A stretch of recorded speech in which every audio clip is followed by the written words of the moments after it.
মহাজন বলছেন, আর কেন মায়া জালে? তুমি চিৎকণ চিদানন্দ স্বরূপ কৃষ্ণের অংশ, ঈশ্বর অংশ। তুমি তাকে ভুলে এই সংসারে এসে তুমি মায়ার জালের মধ্যে পড়ে তুমি নিজের স্বরূপকে ভুলেছ, নিজের বাস্তব কর্তব্যকে ভুলেছ। তুমি শান্তির পথ ছেড়ে তুমি অশান্তির পথটাই ধরেছ। তাই মহাজন স্মরণ করিয়ে দিচ্ছেন, আর কেন মায়া জালে? তুমি এই দুর্লভ মানব শরীর পেয়ে, যে শরীর, যে দেহ, বল, বিদ্যা, বুদ্ধি, চতুরতা আদি দিয়ে পূর্ণ যে শরীর তুমি পেয়েছ, তুমি এই শরীর পেয়েও তুমি কেন মায়াজালের মধ্যে নিজেকে আবদ্ধ রেখেছ? মায়া অর্থাৎ ছায়া, মায়া অর্থাৎ মিথ্যা, মায়া অর্থাৎ সাজা, এর কোনো সত্যতা নেই। এবং ঈশ্বরকে ভুলে, কৃষ্ণ ভুলি সেই জীব ভোগবাঞ্ছা করে, নিকটস্থ মায়া তারে জাপটিয়া ধরে। আমরা ঈশ্বরকে ভোলার দোষে আমরা এই ভগবানেরই সৃষ্টি অপরা প্রকৃতি মায়ার কারাগার স্বরূপ এই ভৌম প্রপঞ্চে, এই পার্থিব জগতে, এই ভৌতিক জগতে আমরা এসেছি। কিন্তু তুমি এখানে কতদিন থাকতে চাও? তুমি শুদ্ধ চিৎকণ, তুমি সেই চিদানন্দ স্বরূপ হরি ঈশ্বর, তার অংশ তুমি। তুমি তাকে ভুলে তুমি মায়ার রচিত এই বিশ্ব, যেটা বিকারগ্রস্ত, যেটা অস্থায়ী, যেটা ত্রিগুণ জাত, এই ত্রিগুণের জাল তৈরি করে ভগবানের অপরাশক্তি মহামায়া তিনি যে একটা জাল বিস্তার করেছেন, সেই জালের মধ্যে তুমি পড়ে হাবুডুবু খাচ্ছ।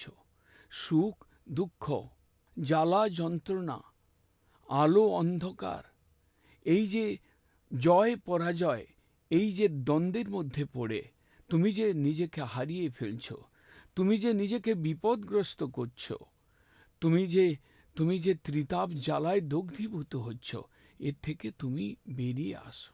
মহাজনের বাক্যের এই ভাব, তাদের এই নির্দেশ, তাদের এই উপদেশ, আর কেন মায়া জালে?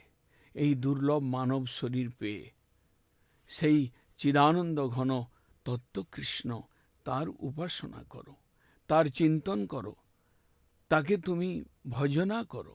এই ভজন করে তুমি মায়ার জাল থেকে ঈশ্বর ভক্তকে, কৃষ্ণ ভক্তের সঙ্গ ধরে তুমি কৃষ্ণ ভজন করতে করতে, তুমি কৃষ্ণ চিন্তন করতে করতে এই মায়াজাল থেকে তুমি বেরিয়ে আসো।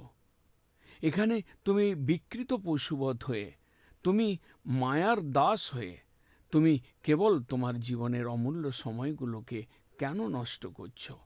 তাই মহাজনের উপদেশ, আর কেন মায়া জালে পড়িতেছ জীবমিন?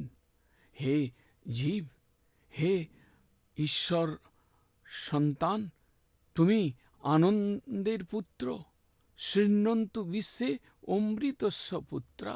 তুমি অমৃতের পুত্র, তুমি কেন এই জালে, এই মায়া মোহ জালে পড়ে তুমি নিজের বাস্তব সত্তাকে ভুলে তুমি কেন আগন্তুক, ক্ষণস্থায়ী এবং আপাত মধুর এই যে বিশ্ব, এর মধ্যে এর সামান্যতম সুখে অতি তুচ্ছ এই এই সংসারে যে আনন্দ, যে যে যা কিছু দেখা যাচ্ছে, যেটাকে ভালো বোঝা যাচ্ছে, এসবই দুঃখস্বরূপ, পরিণামে এরা দুঃখপ্রদ। এর থেকে তুমি বেরিয়ে আসো। সেই বেরিয়ে আসতে গেলে তোমাকে ঈশ্বর ভজন করতে হবে, ঈশ্বর ভক্তের সঙ্গ করতে হবে। ঈশ্বরের যে সকল দেওয়া পুঁথি, তার লীলাবলী সমন্বিত ভাগবত, পুরাণ, গীতা, উপনিষদ, এইসব তুমি পড়ো, এসব তুমি শোনো।